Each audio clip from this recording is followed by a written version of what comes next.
and welcome back to Football Match Daily. We're here for part 2 of episode 6 with the same guests. We're recording after the Europa League final, which means we've got a very confident Chinmay with a David De Gea background with us. But we won't really be touching upon the Europa League final because we're here for mostly the Champions League final preview. And we'd be talking about a few managers that are deciding to switch to other clubs. So let's start with the Champions League final. We've got Sid and Ayush, obviously, who are Chelsea and City supporters respectively. And I think Sid would be the more confident of the two, seeing they've just won the Premier League. But either ways, we're going to ask everyone of their opinions. Chinmay, since you don't really look good, I want to ask you first. Yeah, Vinny, go ahead. First of all, what do you think is going to happen in the Champions League final? And second, who do you want to win? Who do you think should win? As a typical United fan, I hope the match is drawn and nobody wins. Coin toss, whoever decides, and probably shared. The trophy to be shared or not given to both. Uh, Talking logically, the way City have played this season, uh, Chelsea had that very rocky start and then they came back. But City, since December, their comeback has been magnificent. So I think City, they deserve it. Nobody can say City doesn't deserve it. And I probably see on Saturday Pep Guardiola showing Thomas Tuchel what he can do with this real first 11 because he hasn't done that so far this season. So all of those Chelsea fans, who are saying, we won against City already. I don't think that's gonna happen because Pep Guardiola did not have his best 11 on the field. I think that's gonna happen. Ayush, you have any comeback? Do you have any? I mean, you must be having hope, but do you see yourself winning? No, City are favorites by far, and obviously the most probable result will be City thrashing us or something. But to be fair, even I don't even wanna come and support Chelsea right now because I'm in a lot of doubt.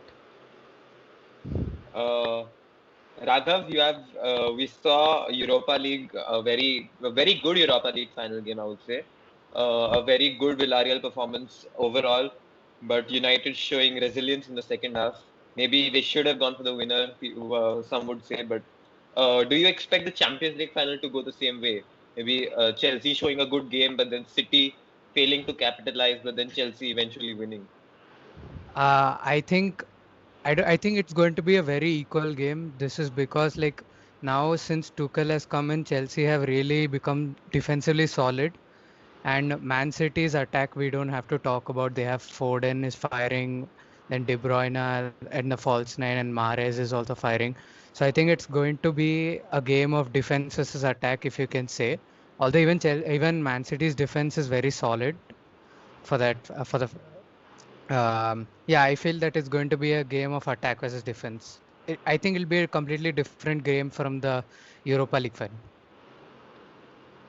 Rishi, what are your thoughts on how the Champions League final will go? I think the more honest, the clear winner should be Man City. But I also, somewhere deep in my heart, I want Chelsea to win because we were beaten by Chelsea. As a Real Madrid fan, so if Chelsea wins, I can say that got knocked out by the best. So that is the reason I want Chelsea to win. But I think logically, City takes it for me. But I think a majority of the people would love it if it would be like the Europa League final. Ederson missing his famous fifth penalty would be something everybody would like. Ederson's comments about him taking the decisive penalty came under a lot of, I think, attention. And I would like to hear from Sid what his thoughts are. I mean, he's been telling us for months, I would say, that Ederson is the best penalty taker in the squad.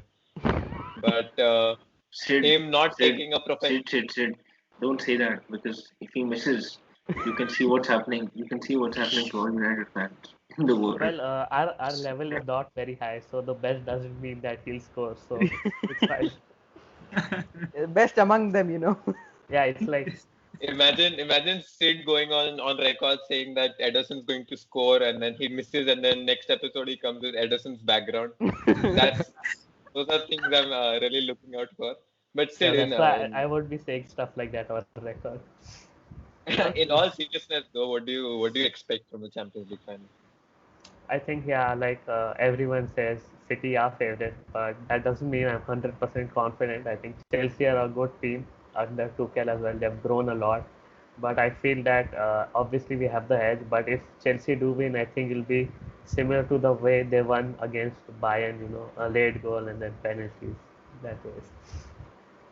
But talking about penalties, Chelsea haven't been the best side during the penalty shootouts. We've got Spurs, we've got City to talk about, we've got the Chelsea Liverpool Super Cup as an example too.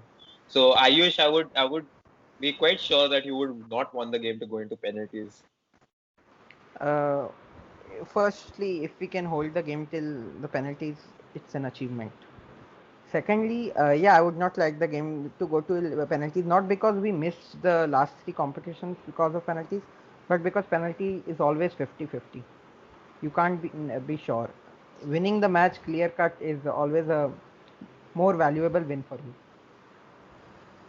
That makes sense. Uh, I think this game would be more of a defense versus defense as opposed to what Raghav said, because as we saw last season's Champions League final, PSG and I'll put it in another way. It will be defense versus Manchester City's whole team because I think they are good in every area right now, whereas we are only defending. no, but I would say because I think last season we had PSG versus Bayern in the finals. We expected an all-out attack game, but then both teams went on to defend the game instead of attacking all the way.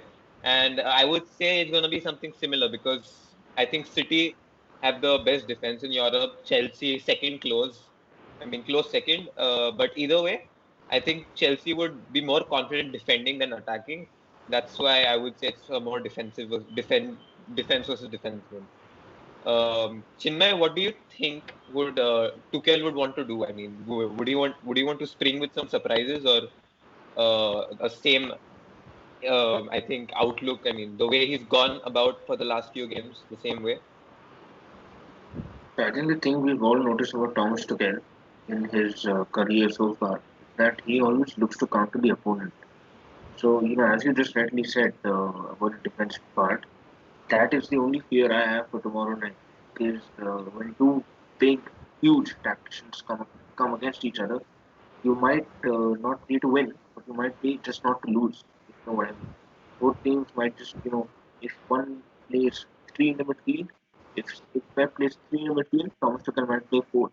If Thomas Tuchel plays four, Pep might change to a five. So at the end of the day, both these managers are just going to try to ensure that they don't lose the game. And if they do that, I don't really see a 4-0 or 4-1 or 4-2 to anything because it's going to be quite defensive. I probably think Thomas Tuchel only has one way to go tomorrow. Defensive going to counter. That's the only thing he can do against this Man team. To be honest, I don't really see him playing out from the back. I know that's what he likes to do, but I don't really see that happening against the high press of Gundogan and De Bruyne. I actually So would think something else because I have seen that when teams try to sit back and defend with City, they actually take the advantage and they miss a goal. City are just too good to stop in the whole match. I believe we can't keep a clean sheet against City. And yeah. Okay. So and the second thing is that today news came out that Mendy and Kante have returned for training. So that's good because Kante is like three of our players. And if Mendy wouldn't be there, we would have -3 players because Kepa would be playing. So yeah, it was a huge game. I I doubt Kepa would have played. I think Peter Kesh should have put on the gloves himself because I believe he's in the squad, right? Yeah. Yeah, Uh, he's in the squad. No, I mean Kepa is 3 players less, but then you have 2 managers in the team, so that's good too. that's true. That's true. And then we have Kante. Okay. Overall, an And I advantage, but think I think the whole world, and I speak real now, no bias. I think for the first time in a long time, both teams deserve it in a way. Yeah. Because you look at Chelsea and you just look at Kante, you look at Mount, you look at Kai Havertz, form, Timo Werner, he's been bashed so much. You look at both teams and you think City deserves it because of all the performance, and Chelsea deserves it because nobody even gave them a chance. They go through Madrid, they go through Porto, they go through Atletico Madrid. You know, huge stack. Stack padding again, but both teams deserve it. So it's going to be quite. Whoever loses this game, you will see a lot of bad scenes. To be honest, I just hope it isn't a Tottenham like reaction in 2019 when they lost that game and it hit them so hard that it just vanished from there. So I just hope something bad doesn't happen to the team which loses. Talking back about the part you said where Chelsea would like to play according to how City plays. I mean, countering how they play. I would think City could. I mean, Chelsea start with a 3-5-2 lineup that is flexible with a 5-3-2 lineup. So that they have the flexibility on the wings, and I think Havertz and Werner start up top. Ayush. Um, I believe Warner will start up top, but Havertz and Mount will kind of play more like a cam and something of a 3-4-2-1, 3-4-2-1, or if it goes with two striker 3-4-1-2, Havertz and Werner, because the other options are Giroud and Abraham, and they haven't played in a long time, so it would be a huge risk to give any of them a chance. So I think Uh, Havertz, Mount, and Werner, or Pulisic comes in instead of Havertz or Werner. Mount is the only one who has a confirmed place in the front three, I believe. Raghav, what do you think would Pep want to take it the way he's gone with the 4-3-3 with the false nine all season, or would he want to mix things up this season for this game? See, usually, if you would have asked me this question until last season, then I would have said that he would try something crazy out, because that's what he's done, and I think this time he's learned from his mistake, and every big game, if you see, he's gone with at least in the Champions League, he's gone with 4-3-3 and with De Bruyne or Foden in the false nine. So I think he'll go with his best lineup and he'll go with 4-3-3 false nine. But So what a story if Manchester City win and Aguero like gets them, because as Aguero said that I will win them the Champions League and then I'll leave Manchester City. I think for sure he will come on at least for the Yeah, so last 10 minutes or if City something. He win, would it come. would be a really magical story for Aguero. I think there's only three players to actually look out for. You would see Mount and Foden. I think the two. I think those two are the most key players for me for both sides, because they've simply been brilliant for the England squad and for their respective teams this season, and I really idolize both of them since they're so young. But Aguero, obviously, we saw the last match day, he's a game changer even from the bench, and he just knows how to get in the right place at the right time, and that would be the perfect farewell for him. And I'm sure. I mean, I've said it too many times now, but if Aguero scores, Sid cries. That's for sure. I think Sid, I would think you? someone who really defines the result has been, we've all seen the City game because they were huge games with PSG. First time in a long time that they actually played a big team in a knockout, because they normally get the Russian or Turkish team to get past the knockout series. So we saw the game against PSG and we saw one big player who has stood up this season, Riyad Mahrez. That guy in the Champions League has been killing it in action. If he has quiet bench and then this, PSG Bayern, and if Thomas Tuchel goes with the extra man to keep their defense quiet, well then City could have a big problem in attack, because Foden and Mahrez, that link is quite good. And Mahrez has been their game changer again and again and again and again.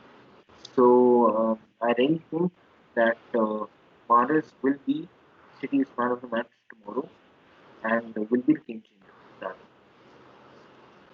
Sid, what do you think is going to? I mean, what does Pep do tomorrow? I think as long as he sticks with the false nine formation, it's all fine.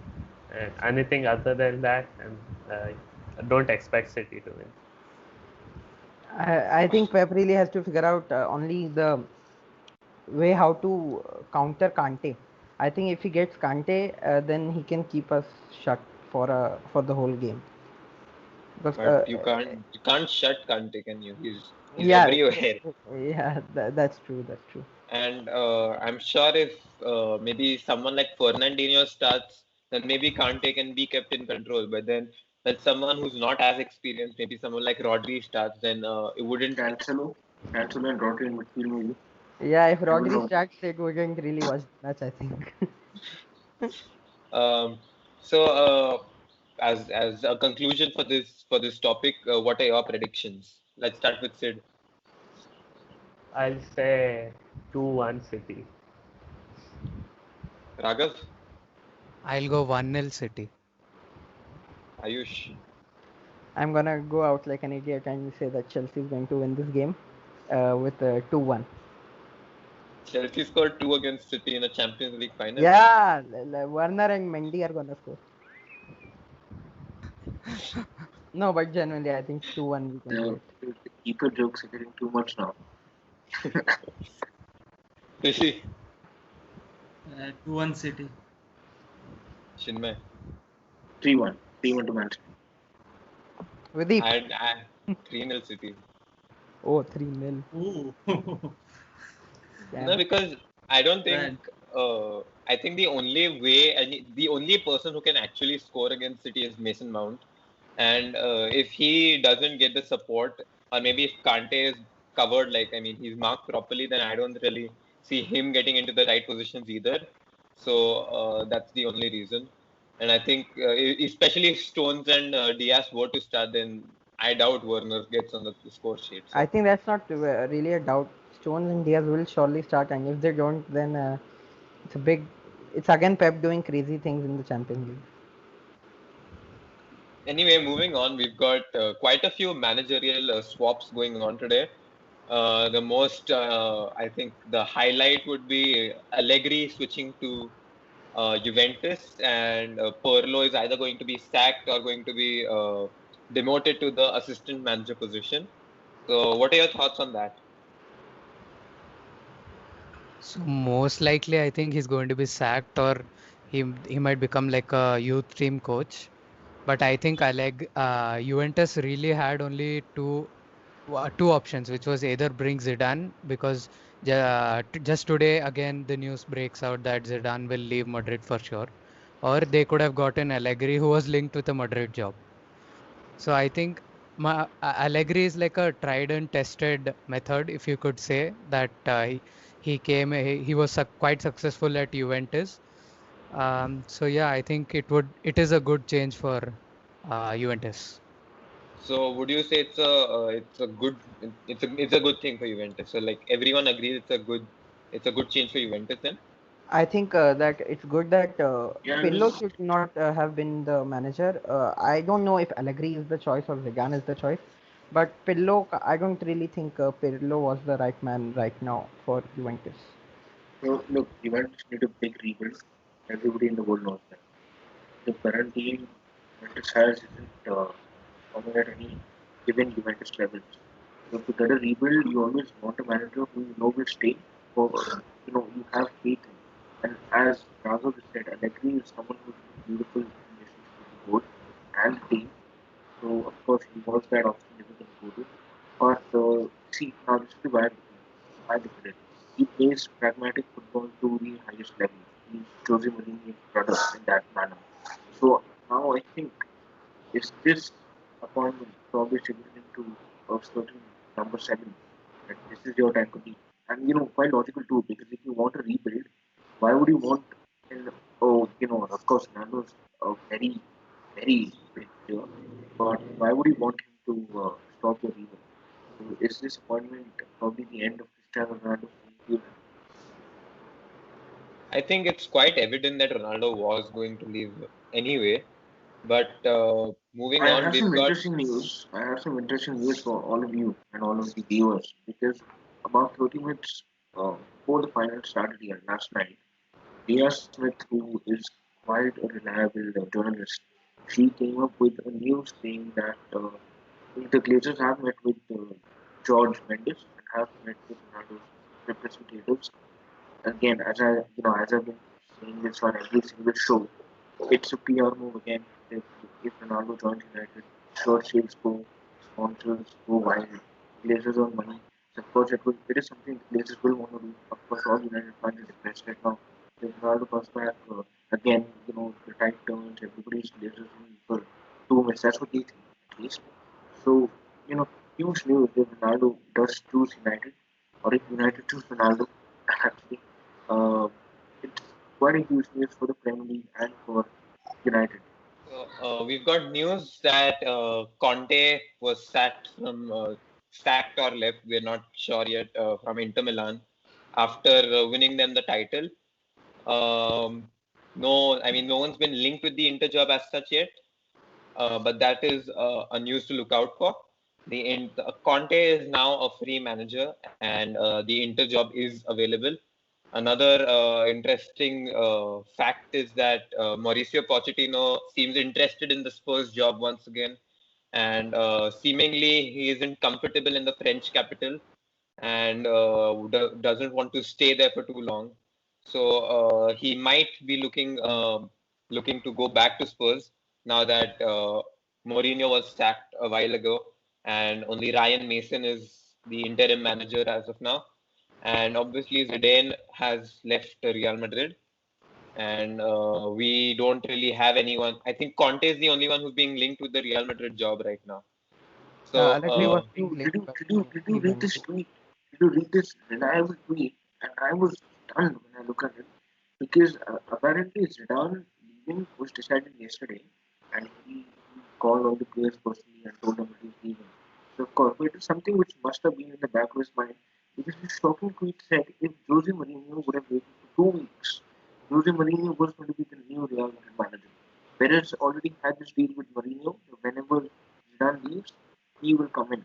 Quite shocking. Jose Mourinho still chose Roma. I mean, again, of course, I don't think he knew that Zidane will leave for real. But you see the kind of job changes you're seeing in the last 2 days. You see Pochettino, Mourinho's name has been coming, Allegri, Zidane. A lot of changes happening. Managerial changes right now. So I think Chinmay sums it up. There's been a lot of managerial swaps that we wouldn't even imagine right now.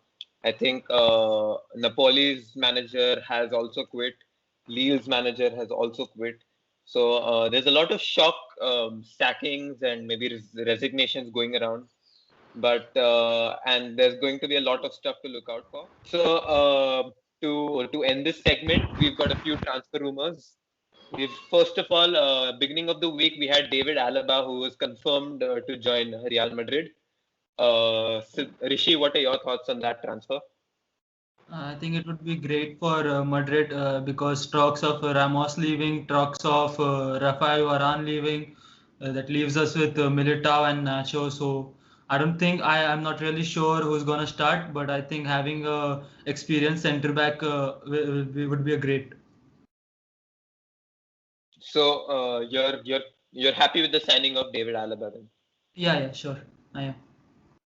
And would the others agree that David Alaba is a good signing? Yeah, definitely. Now that you're getting him on a free transfer, it's like a big plus. Yeah, much better than getting Wijnaldum on free transfer for sure. Why Gini Wijnaldum confirmed to leave? The way I'm looking at Barcelona right now, I don't know. In 1 year's time, we might be seeing Netherlands team playing for Barcelona because he's trying to get all. He's calling up De Ligt. He's already got Wijnaldum, Memphis Depay. I don't know what he's trying to do. Wolves of Spain. You stay up there. The Wolves of You Spain. might go for Van Dijk. Oh, don't talk about Van Dijk, please. But in general, Raghav, are you content with the signing of Gini Wijnaldum? I feel it's very like a Ronald Koeman signing more than a Barca signing because see we already have I think main problem since we lost to Roma, since we lost to Liverpool, Bayern, PSG, it has always been that backline. I seriously don't know why we are going for another midfielder. Okay, I think the signing of Aguero and Depay makes more sense because see, let me explain it to you. Because people saying that we sold Suarez, 33-year-old, just to get in another 33-year-old. Let me put it into context because Suarez was earning about 400k per week. And now Aguero, who's coming in, is earning about 98k per week. But So Suarez was that way ready to take a wage cut, right? Suarez was ready to Yeah. take a wage no, cut. no, no, no, no, no. I think so. He wasn't. So why was he crying on every television and The problem saying that was that Ronald they let me go? the problem was that Ronald Koeman didn't want him at the club. So it wasn't like So yes. the problem is that Ronald Koeman is an idiot. No, not an See, idiot, but a Netherland merchant. see, Donny van de Beek. Donny van de Beek going to Barca next. To improve the backline. But you, in general, are not content with the signing of Wijnaldum. yeah. But in general, the others, I mean, from Barca's point of view, is Wijnaldum a sensible signing? No, not That's that what much. he Yeah. What happens to No sense. Puig? What happens to Puig? What a What talented happens guy. to Pedri? De Jong, Puig, Pjanic. I think it's Where's a job. Busquets? I think Busquets gone home. Where is Sergio Busquets now? Raghav is really thinking for answers, but he really has even Uh, even I am not sure what to say at this point because see when Laporta came in, suddenly we had a sense of confidence that things are going to go right. He's going to bring in a new manager and then he's going to promote the mass. He see promoting La Masia players and just putting him on the bench doesn't make sense. And playing a player for 50 games and then not giving the other even 5 minutes. He's giving them 5 minutes, 6 minutes per game. So it's utter nonsense. See, I respect Ronald Koeman, what he did for the club. He came in at a really tough time and then lifting up the team and then bringing up all those things. Also, even as a player, he's very respected. But I think that it's going to different levels now. That instead of building on what he's already done, he's again damaging the club again. Yeah. More free transfers news that have come up are obviously Aguero also moving to Barcelona, who I think the majority will agree is a good signing. So I would wish not to discuss that since I'm afraid Sid's going to start crying if I talk about Aguero. Then another signing, the beloved No, I felt Fabrizio bad Romano. I felt bad to be honest about the Aguero. You know, when Aguero scored that goal and when he lifted the trophy, I'm a United supporter and I genuinely felt bad for Aguero. And not bad because he wasn't kicked out or something, of course, but it feels bad to see a legend leaving. What a legend of the Premier League. Some people are saying he's better than Rooney or he's better than Henry. I mean, come on, calm it down a little bit. But Aguero has a different place in history of the Premier League, a place At of this his own. point, So what a I legend! don't look at Aguero as a rival, but I look at him as an icon. And Yeah. what I've he's I've done, always done that. I've always done that. I always in the derbies I wanted Aguero to probably score a goal and United to score four. So that was that was always the way I looked at it because he's been a Yeah. great player. and that is exactly why I don't want to talk about him since Sid will now cry. Uh, I wish when you get this video, then just clip this part for me. No, I like it. No, I You were meant shit clip the part and send it to me. Yeah, Not he send it. wants to frame it. He Yeah, wants to yeah. frame it. when there Yeah, is there's going to be a moment frame. where you can frame gifs and Sid is going to be having one on his bedroom. But Yeah. another free transfer that Fabrizio Romano confirmed was Konate from Leipzig to Liverpool. And since this season showed how much of a dire need we were of a strong centre back instead of Joel Matip, who's just an additional bed in the hospital. Uh, I am glad that we got Konate, but I'm also worried that even he's quite injury prone. And what happens to the likes of Joe Gomez and maybe Nat Phillips, who have stepped up now after That's what Konate I'm comes in? worried about. I'm worried It's about Nat good. Phillips It's good. particularly. All of you, I since morning I've seen Liverpool fans ranting on Twitter that what happens to Reece Williams, what happens to Nat Phillips. That is the exact reason why Liverpool could not get up any title defense at all because there was no squad depth in the squad. Uh, I think once Konate comes in, you look at the likes of Real Madrid, you look at the likes of Man City. These teams challenged for the title. These teams challenged for the Champions League other trophies because of the squad depth. So Konate is a very good signing, not just for the starting 11, but for the squad. And I believe that once Konate comes in, and if Joe Gomez was to give in a permanent place, I think Gomez moves on to the right, and Trent moves into the midfield, is what I believe. But since Klopp is the boss, I'll let him speak. Uh, I think another bit of news is that Gianluigi Donnarumma, AC Milan's 22-year-old goalkeeper, is not going to be renewing his contract, and he will be a free transfer from next month. So, who do you guys see buying Donnarumma? So look, United wanted to buy Donnarumma because one of Henderson and De Gea is leaving for sure. But I just came across news about 5 minutes ago that Tom Heaton has verbally agreed to join United. So he will take up that backup squad. So United is out of the race for sure. So, who do you So think comes in the race? I think he'll go to Juventus for sure. It's Yeah. Juventus, and I've been hearing a lot of rumors that Real want to sell Courtois, and they want to replace him with Donnarumma. So that's No, no, quite, no, no, no, I can no, see no, no, Rishi, no, no. I can No. see Rishi's face right now, but But those are actual rumors. I think that's already happened, right? I mean, selling Courtois and getting Donnarumma is something that would have happened because you sold a Keylor very much Navas, informed Keylor Navas to get yeah. an expensive Courtois, I'd and argue because we sold Keon Navas after we bought Thibaut Courtois, so we already had a good keeper, and we didn't want to just fill up benches. Hence, we sold Keon Navas. I think he's so better sold would that than sitting on the benches. So yeah, would that be the same reason you sell Courtois? no, I don't see why Madrid would sell but Courtois. I'm not sure if Barcelona is a good shout. Barcelona is a good shout No, because Ter I Stegen's gone for surgery, so you don't know how much timeline that takes you. no, no, Uh, no. He's not gone for surgery. The surgery he is was good, last right? year. This no, this was just a follow-up of the surgery that he had last summer on the right knee. So Yeah. he's just out till I think he's just out for the summer. He'll be back maybe I think one month or so. I think he'll be out till yeah, the when the season starts. I think he'll be back. back to the So Navas Courtois thing. Then why did you buy Courtois in the first place if you I already don't have had Navas? any idea about that because I think now it's kind of did. I think when I mean, Navas if you started, he wouldn't have done that, we wouldn't have Kepa on our bench right now. That was when Zidane wasn't there. So you can discount the yeah, Madrid. You no, can I discount the think I Madrid think fan.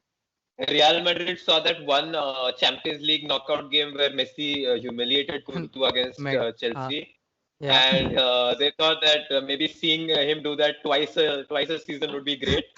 So Yeah. I think that's the reason. But we've got Juventus and I think Juventus and Bayern as the two shouts right now. You said y'all have been suspiciously quiet throughout this debate. Who are you? I think I I think mean, our clubs are in a lot of rumors right now to say anything about the transfer window. Chelsea's always there, and now Man City is in for a striker and all of it. So yeah, that's it. so Juventus and Bayern remain the two shouts. Do Bayern need him? Do Bayern need him? They've already got Nobel as the backup. Do Backup, Bayern yeah. need him? But do you see Nubel becoming a first team player? Because this season Dortmund played the So, majority dude, of the season. I'm not thinking Neuer is going to sit out anytime soon, right? Neuer's 35 years already. So, I mean, wouldn't But Bayern look to get a free Donnarumma rather than a 100 million Donnarumma? true, good Could be. point there. Um, so, talking about Bayern, Hansi Flick had announced that he was going to leave Bayern a couple of months back, and he this week announced that he will be manager of the German national team after the Euros get over. So Joachim Low, the German national team fans can breathe a sigh of relief that Joachim Low is now out, and Hansi Flick is going to be in charge for their World Cup, I would say. So a good decision by Flick. Yeah, 100%. I think Flick could have done things in Bayern as well, but he probably saw the prospect of representing the national team a bigger chance to prove himself. I have a question. What do you do more for a club after winning them a sextuple? Yeah, exactly. Exactly. That's what I was getting on. So I think all the international fans in the world are very happy because they know that Germany can't win this tournament at least. After this tournament, all the teams will be scared, but at least this tournament is out of the way. Also, if you have a look at it, if you actually have a logical view at it, I'm pretty sure this decision was taken a while ago because Thomas Muller was never going to play under Low, but he's come into the squad now for the Euros. That probably tells you that Hansi Flick probably had a word with the DFB board. That wraps it up for this part of this episode.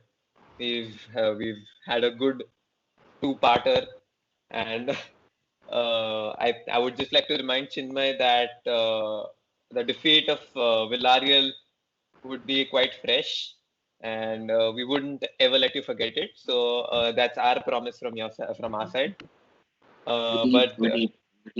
Since morning, I've shut all WhatsApp, Instagram, everything. Okay, Twitter, because I went on Twitter today morning and I read a tweet, a very bad tweet, saying that a person said that he wants to rape David De Gea's wife and wants to kill David De Gea's newborn.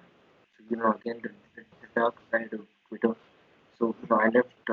I just deactivated my Twitter account about 3 hours ago, and I thought about taking a break because if United lose, the whole world goes crazy, and crazy in a good way because they are happy and they want to see us stand. So the Liverpool fan talking. I've been seeing one Liverpool fan forward me a lot of messages. Saying Alberto Moreno saying this and that. What happiness are you getting? You're in third place in the Premier League. No European final time. What happiness are Liverpool fans getting if United lost this game? Just explain that to me. But that's just banter, na. Even Spurs fans do banter, even though I don't think anything is Spurs fans don't have any credibility, but they still enter It's banter. just plain banter. But you have to agree. And this is on a fun note. You have to agree that whenever United face anyone, the whole of world is on the opponent's side.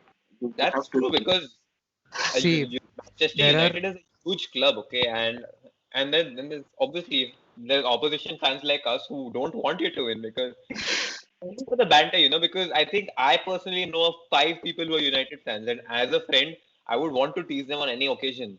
So them being United, I think we have this good group chat too, where the only thing you can see is people talk about United.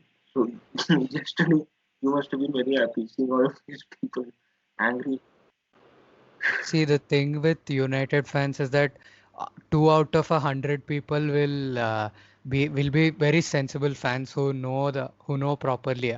Half of them, 90% of them are just like hyping up United and everything, all that kind of fans. So that's the reason like many people don't like United that much. It's the most toxic fan base in the world, and Nah. Barca is the most toxic, bro. I think every club can say that about their fan base. I'm going to say this in a serious note now. The reaction I've seen on Twitter, the reaction I've seen on Instagram, and everywhere in the world, you see any YouTube video, any Instagram post, you see the reactions.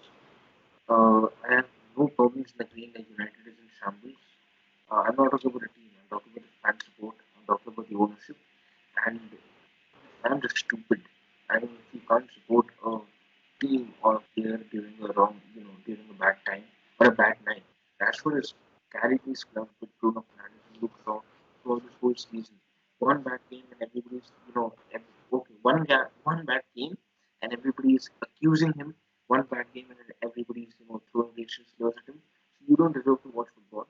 You don't deserve to watch Rashford. You should just go home and sleep. Just not watch these kind of matches. Because you don't. One day we lose, next day we win. That's what happened with Liverpool, right? You see the Liverpool fan base. I have to agree. What a fan base! They love Liverpool like anything. They can die fighting for Liverpool. And you look at United. The fan bases they're fighting among themselves. Isn't David Davis shit? He's not shit. He had a bad game. Agreed. 10 years of service and you can't call him shit.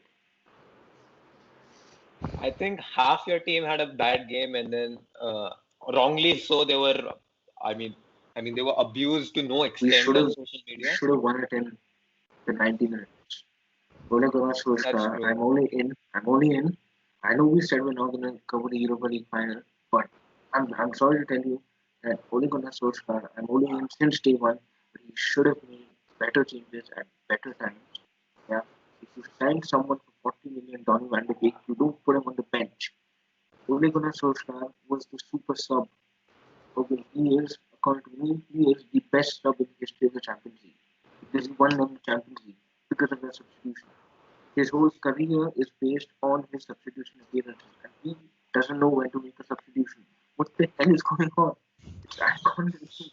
Come on, Uh, you Before can't this do that. becomes a rant show, let's wrap it up. It's been great. We've had Chinmay vocal, uh, siding with his side, but not for the day, but also not abusing them, which is wrong. Putting it out there for all viewers. There's some extent of being a football fan. You support your club, you hate on your club, but you don't hate on the players. You can hate the game, you can't hate the players. We've had Raghav, and obviously we've had Rishi. Sid and Ayush would be the more anticipating fans since they've got a huge game coming tomorrow. And I'm Videep. We've been Football Match Daily off the pitch episodes. Thank you for watching.